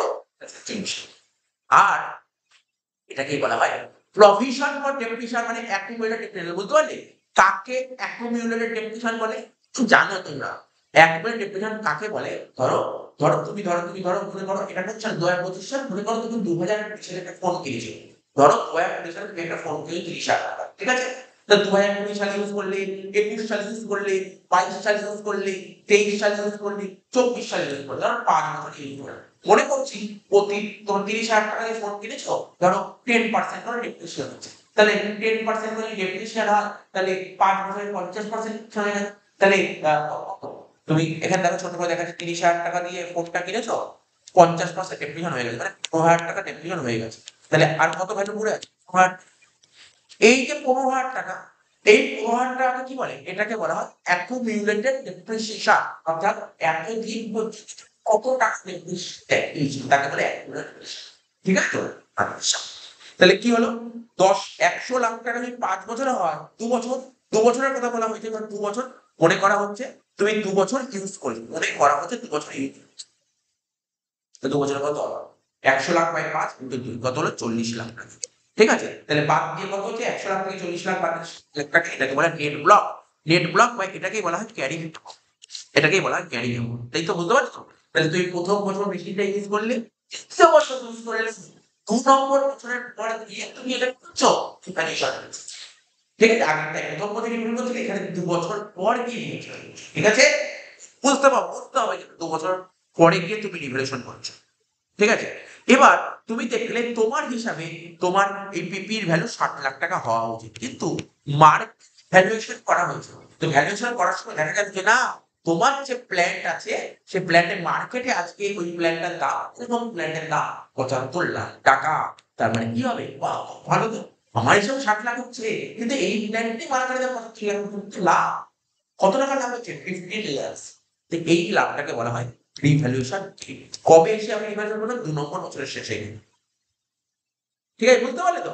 এবার দেখো, এই অ্যাকুমুলেটেড ডিপ্রিসিয়েশন করার জন্য তোমার কাছে দুটো মেথড আছে। দুটো মেথড আছে। ঠিক আছে? তোমাদের যে দেখবে এটা খুব সুন্দর টিডির বই, টিডির বইটা কি, মানে টিডি মানে কি জয়ন্ত ঘোষের বই। ঠিক আছে তো? তো ওই বইটাকে যে ওরা যে থিওরিটা লিখেছে, থিওরিটাকে আমি যখন একটু চার্ট আকার সাজিয়ে এরকম দাঁড়াচ্ছে। তো বলছে অ্যাকুমুলেটেড ডিপ্রিসিয়েশন করার জন্য তোমাদের দুটো মেথড আছে, দুটো মেথড। তুমি মেথড 1 ও করতে পারো, আবার মেথড 2 করতে পারো। ঠিক আছে? মেথড 1 ও করতে পারো, মেথড 2 করতে পারো। ঠিক আছে? যেকোনো একটা মেথড খুলে দুটো মেথডে অ্যান্সার সেম। দুটো মেথডেই অ্যান্সার সেম। ঠিক আছে? মেথড 1 গুলো যা বেরোবে, মেথড 2 গুলো তাই। ঠিক আছে? আমি এখানে কি শেখাচ্ছি বললাম? Treatment of accumulated treatment. তো অ্যাকুমুলেটেড ডেপ্রিসিয়েশন কত? স্যার 40 লাখ। এই 40 লাখ টাকা নিয়ে তোমার খেলা। মেথড 1, মেথড 1 কি বলছে?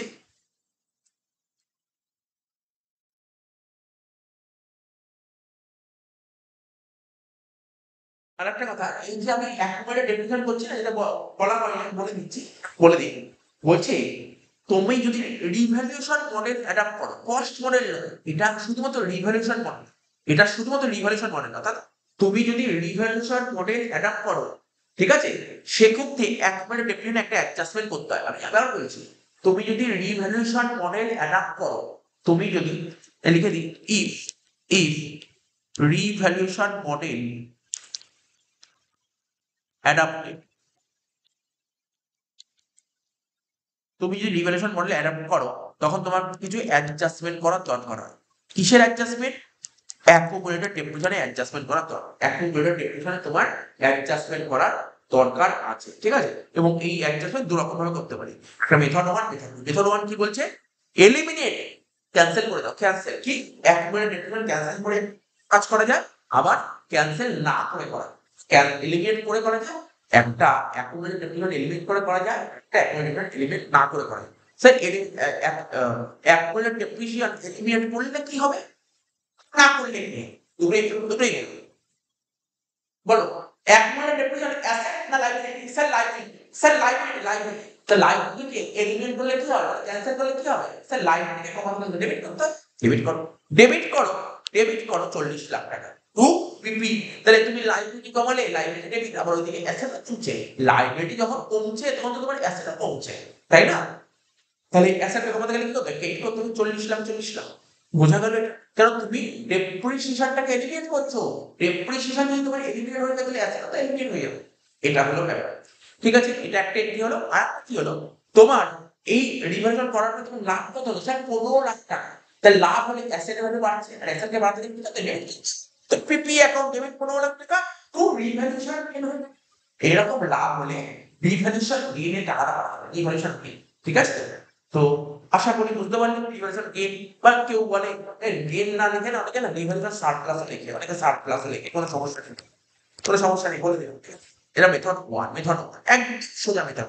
এর কাছে কোনো একটা টাফ লিখেছে বলে আমার মনে হয় না, ঠিক আছে? কারণ মেথড। তো চলে আসি method. Do not eliminate accumulated temperature. তুমি অ্যাকুমুলেটেড টেম্পারেচারটা এলিমিনেট করতে না চাও তখন কি হবে?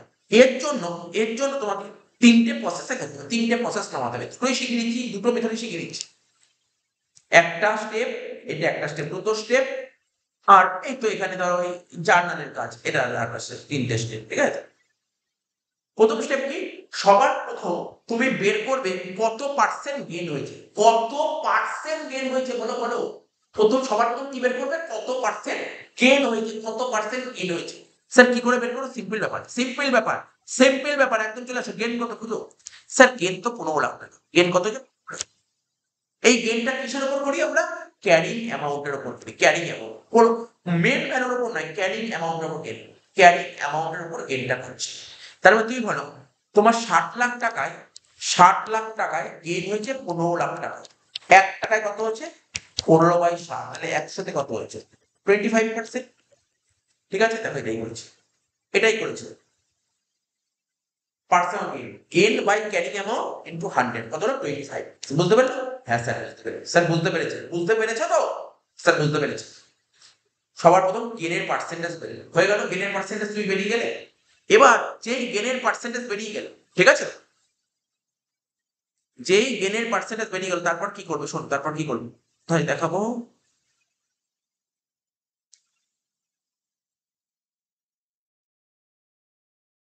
এখানে ছোট করে লিখি তাহলে তোমার বোঝাতে সুবিধা হবে। তারপর আমি আবার নিচে করছি। ধরো এই যে যে গল্পটা বলছিলাম সেটার কস্ট কত ছিল? স্যার কস্ট ছিল 100 লাখ। আর অ্যাকুমুলেটিভ টেম্পারেচার কত ছিল? স্যার 40 লাখ। এই তো ছিল। কস্ট ছিল 100 লাখ আর অ্যাকুমুলেটিভ ছিল 40 লাখ, ঠিক? এই যে তুমি 25% বের করলে না, এর উপর 25% ফলো, আবার এর উপর 25%, বাস কি করতে হবে? 100 লাখের 25% করলে কত হবে? 25 লাখ। 40 লাখের 25% করলে কত হবে? 10 লাখ। তাহলে কত হলো লাভ? 15 লাখ হলো। দেখ, এটাই করা হয়েছে এখানে। এই পার্সেন্টেজ অফ গেইন কি করে করা যায়? গ্রস অ্যামাউন্ট ওই 100 লাখের 25% করলাম 25 লাখ। গ্রস অ্যামাউন্ট প্রথমেই বলেছিলাম গ্রস অ্যামাউন্ট কোনটা? ইনিশিয়াল। আর এখন ডিফারেন্স বলেছে 40 লাখ, তার 25% করো 10 লাখ, ঠিক আছে? এই জায়গাটা। তাহলে এই 25 আর 10 এর ডিফারেন্স করো না, 15 লাখ। আমাদের লাভ 15 লাখ টাকাই হয়েছে। তাহলে এটা কি হয়? জার্নালটা করবো। জার্নালটা কি করবো? দেখ জার্নালটা দেখ ভালো করে শোনো। জার্নালটা হবে কি পিপি অ্যাকাউন্ট ডেবিট, পিপি অ্যাকাউন্ট ডেবিট। পিপি কত ছিল? পিপি ছিল, এখানে কি বলছে মেথডটা বলছে তুমি ডেপ্রিসিয়েশন ক্যান্সেল করবে না, ডেপ্রিসিয়েশন ক্যান্সেল করবে না, এই মেথডটা বলছে ডেপ্রিসিয়েশন ক্যান্সেল করবে না, তাই তো? তাই জন্য বলছে প্রথমে লিখবো গ্রস অ্যামাউন্ট, গ্রস অ্যামাউন্টে কোন গ্রস অ্যামাউন্টে কি লিখবো পিপি অ্যামাউন্ট, পিপি টাকাটা গ্রস অ্যামাউন্ট, মানে পিপি কত টাকা হতে পারে? 25 লাখ টাকা পিপি বাড়ি যাবে, ঠিক আছে? পিপি বাড়ি দিলাম 25 লাখ টাকা, হয়ে গেল। এবার টু কি করবো? টু অ্যাকুমুলেটেড ডেপ্রিসিয়েশন, ডেপ্রিসিয়েশন বাড়াবো কত? 10 লাখ টাকা, আর কি রিভালুয়েশন গেইন করবো 15 লাখ, এই হচ্ছে ব্যাপার। তুমি বলো তোমার লাভ কত হয়েছিল? স্যার লাভ তো 15 লাখ, আর লাভ তো এই হয়ে জানো 15 লাখ টাকা বসে দিই। ডেপ্রিসিয়েশন, ডেপ্রিসিয়েশন কত হচ্ছে? ডেপ্রিসিয়েশন 10 লাখ টাকা, এটাও কেই হয়ে যাবে। সিম্পল ব্যাপার, কি account debit to account depreciation to revaluation gain. চলো এর উপর একটা অঙ্ক করে, তাহলে তোমার বুঝতে সুবিধা হবে।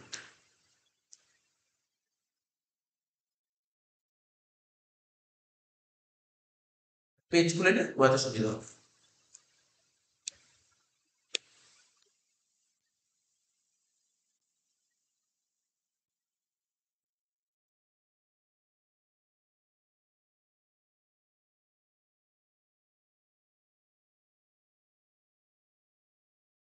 দেখো হ্যাঁ, initial cost,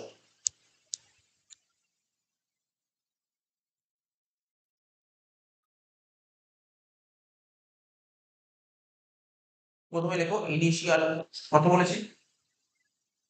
10 lakh. Accumulated depreciation কত বলেছে?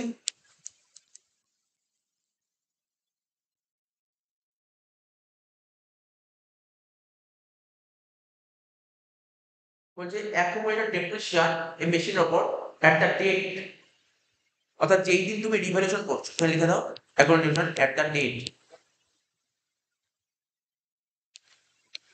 at the date of revaluation stands, এটা বলে দিয়েছে কোশ্চেন। কত টাকা বলেছে? 5,50,000।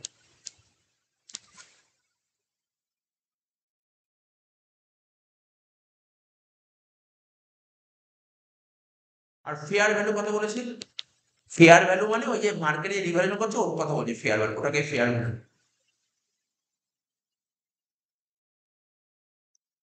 কত? 7 লাখ টাকা।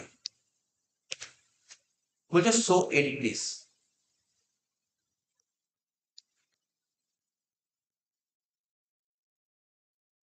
এন্ট্রি করে দেখাবো, কিছু নেই অঙ্কটার মধ্যে, আমি দিয়েছি এগুলো। দুটো মেথডে করতে পারবো, কোনো সমস্যা নেই। তাহলে সলিউশনে আসি।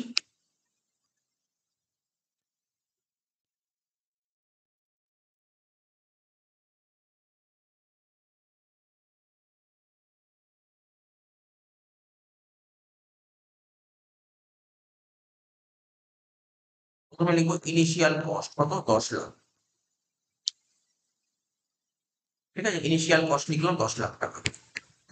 এর থেকে মাইনাস করবো অ্যাকুমুলেটেড ডেপ্রিসিয়েশন, কত টাকা? 5,50,000। বাদ দিয়ে কত হচ্ছে? 4,50,000। এটাকে বলা হয় ক্যারিং অ্যামাউন্ট, ঠিক আছে? আগে অব্দি এখনো রিভ্যালুয়েশন করা হয়, মানে যে মেশিন কেনে তারপরে ফার্স্ট টাইম রিভ্যালুয়েশন করছে আমি, হ্যাঁ ফার্স্ট টাইম রিভ্যালুয়েশন করছি। এবার কি করবো? ক্যারিং অ্যামাউন্ট হলো তো, এবার এর থেকে ফেয়ার ভ্যালুটা মাইনাস করতে হয়, কি করতে হয়? ফেয়ার ভ্যালু, এর থেকে ফেয়ার ভ্যালু মাইনাস করতে, ফেয়ার ভ্যালু কত ছিল? 7 লাখ টাকা। তুমি বলো আজকের দিনে দাঁড়িয়ে তোমার মেশিনের ভ্যালু কত? 4,50,000, ঠিক আছে? কিন্তু এটাই মার্কেট রিভ্যালুয়েশন করে 7 লাখ হচ্ছে, কত টাকা গেন হচ্ছে তোমার? 2,500 টাকা।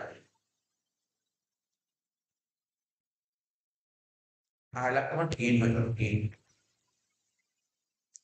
ঠিক আছে? এটাই তোমাকে এন্ট্রি নিতে হবে। দুটো মেথড, যদি তুমি এলিমিনেট করো তাহলে কি হবে, আর এলিমিনেট না করলে কি হবে? দেখো এলিমিনেট, দুটো মেথডে করো। এলিমিনেট প্রভিশন ফর ডেপ্রিসিয়েশন বা অ্যাকুমুলেটেড ডেপ্রিসিয়েশন, তাহলে কি হবে?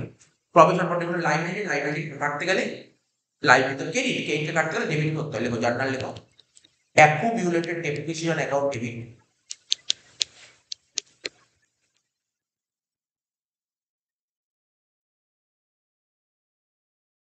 ঠিক আছে, টু কি হবে, টু পিপি,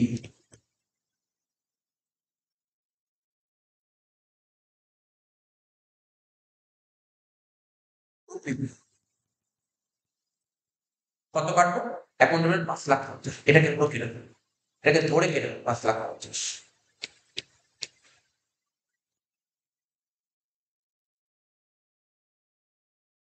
ঠিক আছে, আচ্ছা আর একটা কাটলে তো হলো না, তোর লাভ হলো, লাভটা তো বইতে রেখে দিতে হবে। লাভ কি হয়, লাভ সবসময় কেই হয়, লাভ কেই হয়। আর অ্যাসেটের ভ্যালু বাড়বে, লাভ হলো, তাহলে লিখো পিপি অ্যাকাউন্ট ডেবিট 2.5 লাখ টাকা টু রিভ্যালুয়েশন গেইন বা সারপ্লাস। এটা হলো method one. Method two, without eliminate provision for technical, লিখো without eliminate provision for technical. তুমি প্রভিশন ফর টেকনিক্যাল এলিমিনেট করবে, তাহলে কি হবে, টেকনিক্যাল এলিমিনেট করবে না, অ্যাসেট ভ্যালু বাড়বে, পিপি অ্যাকাউন্ট ডেবিট করবে, তুমি তুমি কি করবে, পিপি অ্যাকাউন্ট ডেবিট করবে, টু কি করবে, ডেপ্রিসিয়েশন বাড়ছে তো ডেপ্রিসিয়েশন কেই করো, কি লিখবো, অ্যাকুমুলেটেড ডেপ্রিসিয়েশন অ্যাকাউন্ট ক্রেডিট।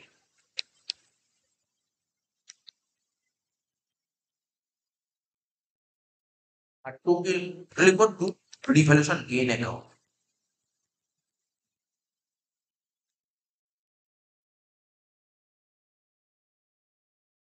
ঠিক আছে, এটা হচ্ছে এই পার্সেন্টেজ হচ্ছে না, পার্সেন্টেজ সবার বের করবো কি, পার্সেন্টেজ অফ গেইন। তাহলে কত টাকা গেইন হয়েছিল তোমার, স্যার গেইন তো হয়েছিল আপনার 2.5 লাখ টাকা। কততে 2.5 লাখ টাকা গেইন, 4.5 লাখ, 2.5 লাখ টাকা gain, 2.5 lakh by 4.5 lakh into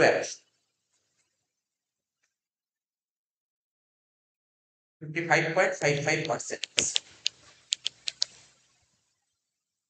ঠিক আছে, এই পিপি অ্যাকাউন্টে কত লিখবো, পিপি অরিজিনাল দাম কত ছিল, 10 লাখ টাকা। এখানে দেখিয়ে দিই, ওখানে জায়গা নেই, 10 লাখ টাকার উপর 55.55%,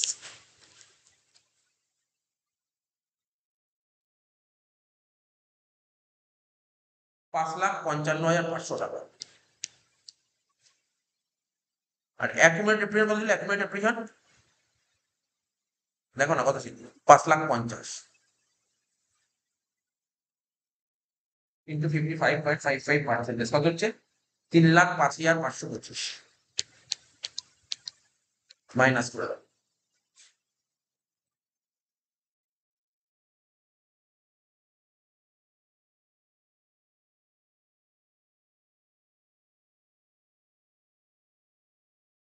ঠিক আছে, কত বলেছে, 2,49,975, জানো 25 টাকা কম পেয়েছে। দেখো ঘাবড়ে যাওয়ার কিছু নেই, এখানে এই যে 50.55% যে এর জন্য, ফ্র্যাকশনের জন্য কম পেয়েছে।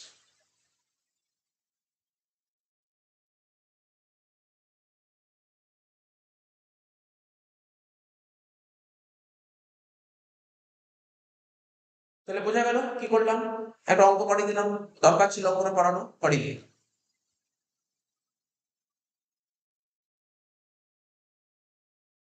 এবার দেখো কি লেখা আছে,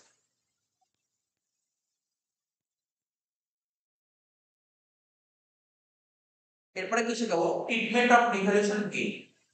কি লেখা আছে, ট্রিটমেন্ট অফ রিভ্যালুয়েশন গেইন, কি লেখা আছে, treatment of revaluation gain, gain অথবা লস।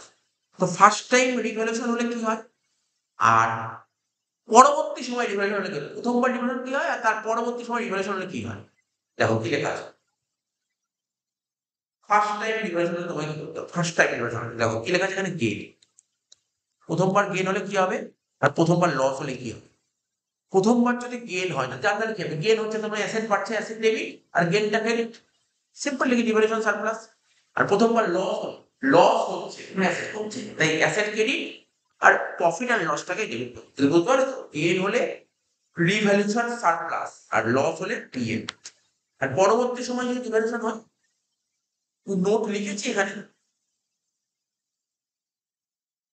নোটটা একটু বুঝতে অসুবিধা হতে পারে, ঠিক আছে তো, তো এর জন্য আমি কিছু করে দেখিয়ে দিচ্ছি, মানে একটা অঙ্ক টুকে করে দেখিয়ে দিচ্ছি, এরকম একটু কিছু তোমাদের বোঝার জন্য বলছি,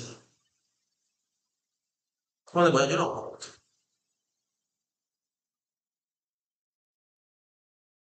তোমাদের বোঝার জন্য অঙ্ক করছি, ঠিক আছে? তো ধরো এই কিছুক্ষণ আগে একটা এক্সাম্পল দিলাম, আমি একটা ওই রকমই এক্সাম্পল তুলে ধরেছি। ইনিশিয়াল কস্ট, ইনিশিয়াল কস্ট কত ছিল দেখো শুরুতে? শুরুতে ছিল 10 লাখ। ইনিশিয়াল কস্ট কত ছিল? 10 লাখ। ইনিশিয়াল কস্ট 10 লাখ টাকা লিখলাম, ইনিশিয়াল কস্ট 10 লাখ টাকা। এক পয়েন্ট ফ্রেন্ড হলো 5,50,000। ফেয়ার ভ্যালু ছিল 7 লাখ।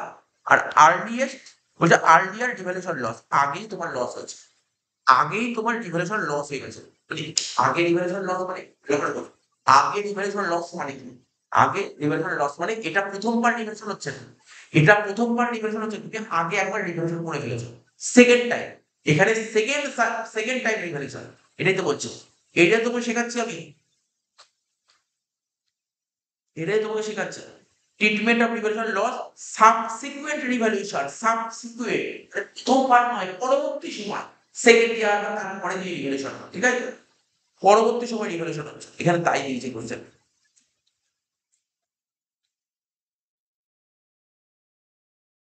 পরবর্তী সময় রিভ্যালুয়েশন হচ্ছে, ঠিক আছে? তাহলে কি করে করো, কি করে করো দেখো, কি অবলম্বন করো, সলিউশন আসবে।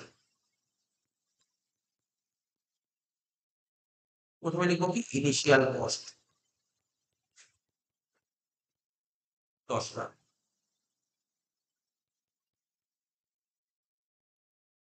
লিখবো কি অ্যাকুমুলেটেড ডেপ্রিসিয়েশন কত টাকা ছিল? 5,50,000।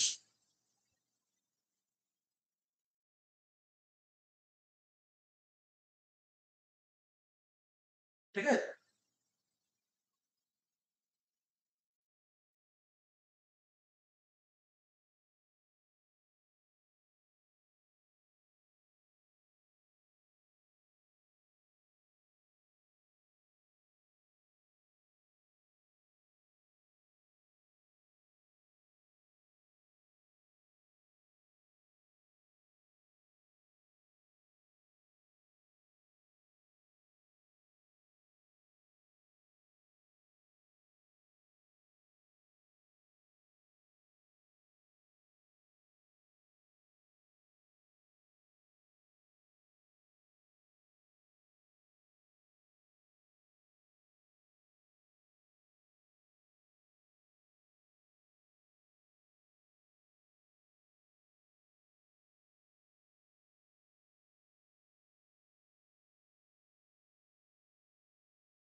হলো তো? এর থেকে মাইনাস করবে কি, আরডিআর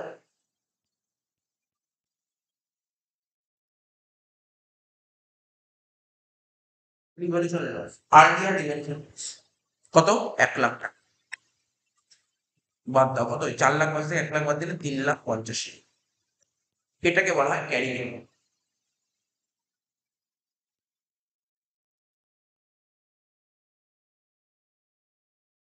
এটাকে বলা হয় ক্যারি। এইবার দেখো তুমি এই টাকাটা ক্যারি করছো, আর আজকের দিনে দাঁড়িয়ে এটা যদি রিভ্যালুয়েশন করতে যাও আজকে, তাহলে মার্কেট তার ভ্যালু কত হচ্ছে?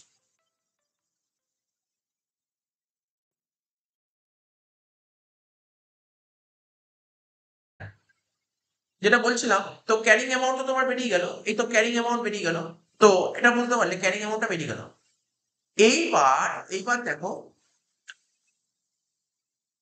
ক্যারিং অ্যামাউন্ট বেরিয়ে যাওয়ার পর এই যে আজকের দিনে দাঁড়িয়ে তোমার অ্যাসেটটার দাম হচ্ছে 3.5 লাখ টাকা, ঠিক আছে? এবার সেকেন্ড টাইম যখন ইভ্যালুয়েশন করছি 7 লাখ টাকা, মার্কেটের দাম হচ্ছে 7 লাখ টাকা, তাহলে আমার দেখতে হবে কত টাকা লাভ হচ্ছে নাকি লস হচ্ছে।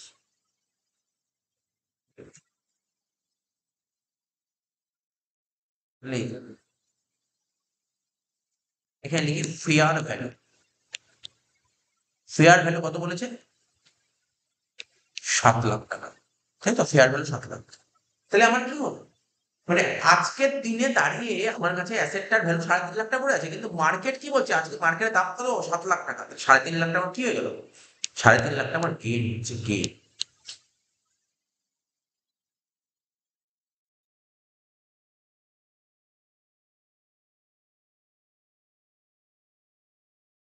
মানে এটাকে বলা হয় রিভ্যালুয়েশন গেইন। তাহলে এখন গেন হলো, দেখো আমি অন্য কালি দিয়ে দেখাই, এখন এখন গেন হচ্ছে 3.5 লাখ।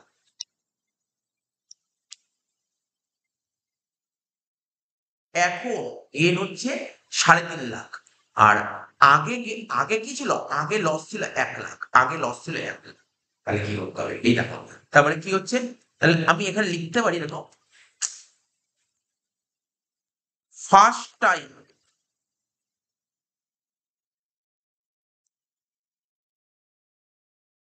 কি লিখতে পারি, first time loss but subsequent gain. তার মানে কি বললাম, প্রথমে লস কিন্তু পরে গেইন, প্রথমে লস পরে গেইন। তাহলে এর এন্ট্রি কি হবে দেখো, এন্ট্রিটা দেখো, দেখো বুঝিয়ে দিচ্ছি, দেখো প্রথমে লস পরে গেইন, দেখো কোথায় ছিল, এখানে নোট লেখানো ছিল প্রথমে,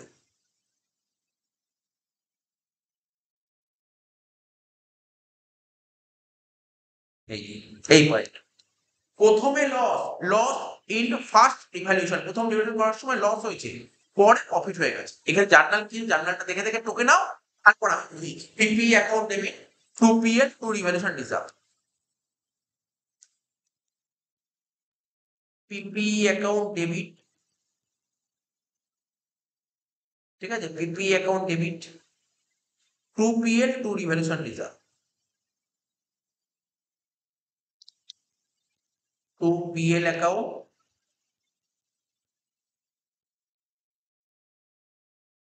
টু রিভ্যালুয়েশন রিজার্ভ, ঠিক আছে। তো তোমার লাভ কত হলো, লাভ, লাভ কত হলো বলো তুমি, স্যার লাভ তো 3.5 লাখ টাকা হয়েছে, কি বলেছে, লাভ হলে অ্যাসেটের ভ্যালু বাড়ছে, অ্যাসেটটা বাড়ালে তো ডেবিট করতে হবে, ডেবিট করি, এই কারণে ডেবিট করেছে 3.5 লাখ, ঠিক আছে, হ্যাঁ স্যার ঠিক আছে। এবার দেখো তোমার আগে কত লস হয়েছিল, আগে ফার্স্ট রিভ্যালুয়েশন কত লস হয়েছে, 1 লাখ টাকা, ঠিক আছে, প্রথম রিভ্যালুয়েশনে তোমার লস হয়েছিল 1 লাখ টাকা, আর এখন লাভ কত হলো, 3.5 লাখ টাকা।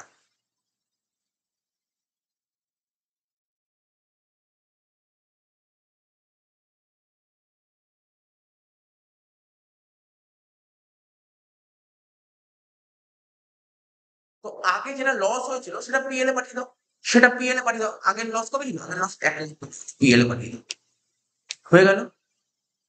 আর এখন তাহলে বাকি টাকাটা এখানে পাঠিয়ে দাও, কত, 2.5 লাখ।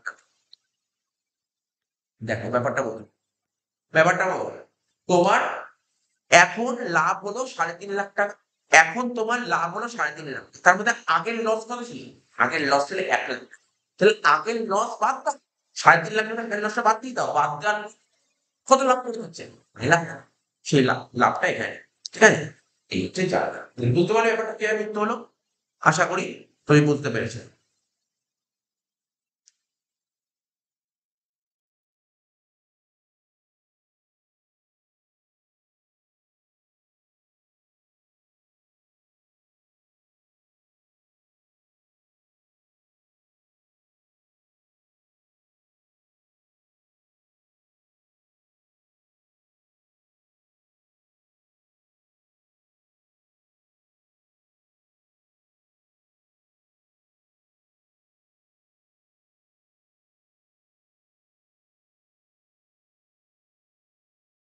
নেক্সট,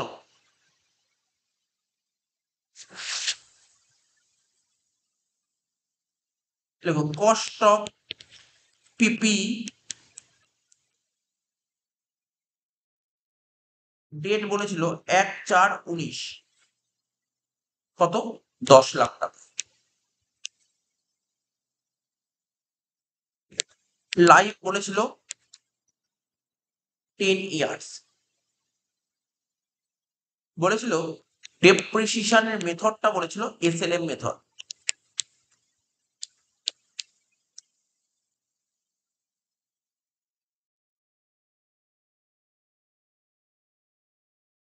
এবার বলছে 1/4/21 রিভ্যালুট করা হচ্ছে, রিভ্যালু হয়েছে অ্যাসেটটা, পিপি তোমার রিভ্যালুট হয়েছে কত টাকা, 9 লাখ টাকা।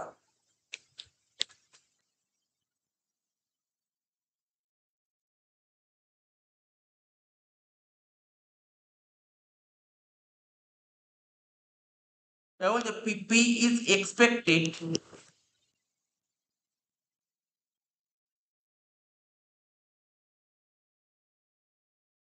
পিপি is expected to be operational for 6 years more.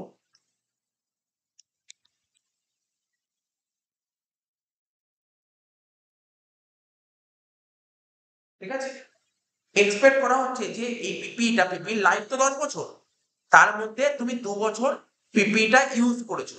ঠিক আছে, 2 বছর পিপিটা ইউজ করেছো, মনে করা হচ্ছে আরো 6 বছর তুমি এটাকে অপারেট করতে পারবে। বলছে find find revaluation profit or loss on একচার, মানে একচার এখানে কতটা প্রফিট বা লস এরকম। এবার বলছে ফাইন্ড ডেপ্রিসিয়েশন, তার সঙ্গে আরেকটা কোশ্চেন বলছে ফাইন্ড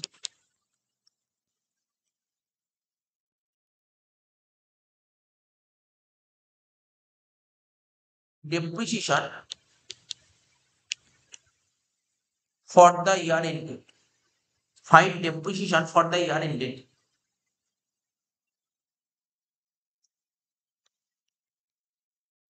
একত্রিশ তিন বাইশ।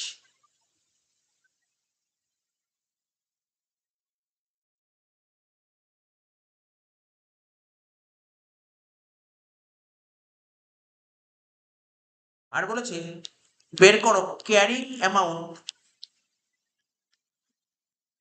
অফ পিপি, পিপির ক্যারিং অ্যামাউন্ট কত হবে 31 দিন 22।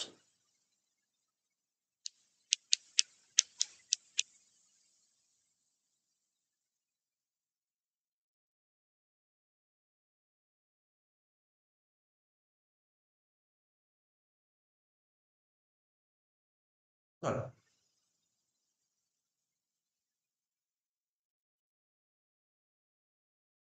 সলিউশনে আসি।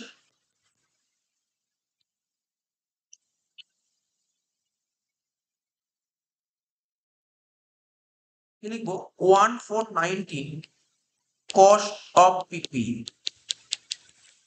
পিপির কস্ট কত ছিল 10 লাখ টাকা। ঠিক আছে, এবার তুমি ক বছর ইউজ করে তারপর তুমি ডিভ্যালুয়েশন করছো 2 বছর ইউজ করে, 2 বছর ডেপ্রিসিয়েশন হচ্ছে 2 বছর, তাহলে 10 লাখ টাকা মেশিনটা অ্যাসেটটা কস্ট 10 লাখ, লাইফ হচ্ছে 10 বছর। ঠিক আছে, 2 বছরে কত হবে 2 লাখ টাকা। এটাকে তুমি ডেপ্রিসিয়েশন না লিখে প্রভিশন ফর ডেপ্রিসিয়েশন লেখা বেটার, প্রভিশন ফর ডেপ্রিসিয়েশন। তো 10 লাখ থেকে 2 লাখ বাদ দিলে কত যা 8 লাখ টাকা। আর আগে কোনো লস বলেনি।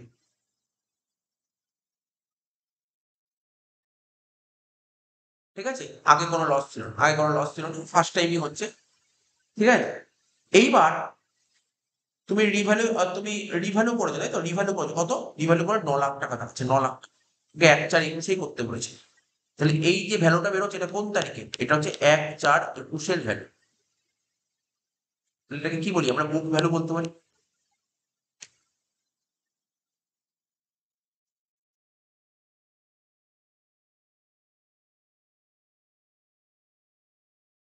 তাহলে এখানে কি লিখবো ফেয়ার ভ্যালু, ওই দিনই ফেয়ার ভ্যালু বের করা হচ্ছে, ফেয়ার ভ্যালু বা রিভ্যালুয়েশন ভ্যালু কত 9 লাখ টাকা।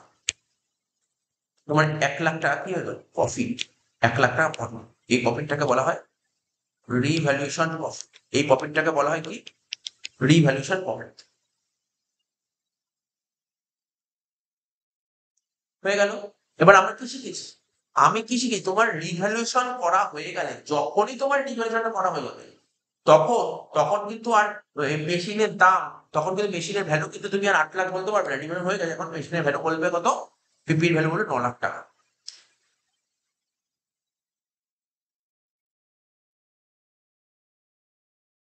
এখন কত হলো 9 লাখ টাকা।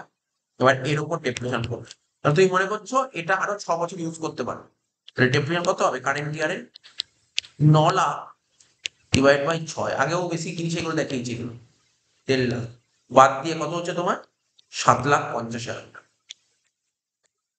এটা হচ্ছে ক্যারিং অ্যামাউন্ট, ডেটটা হচ্ছে 31 দিন 22।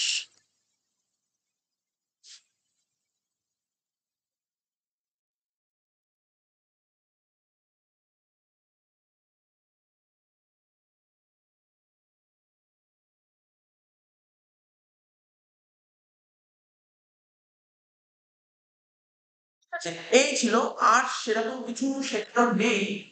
তবুও আমি অনেকটা কিছু এক্সট্রা করে দিলাম। এত সব তোমার করার দরকার নেই। ঠিক আছে? তো ওই ১ম যে পার্টটা না, ইনিশিয়াল পার্টটা তোমার ভালো করে করে যাবে। ইনিশিয়াল পার্টটা ভালো করে করে গেলেই হবে। এত কিছু করার দরকার। তো তুমি করিয়ে দিবে।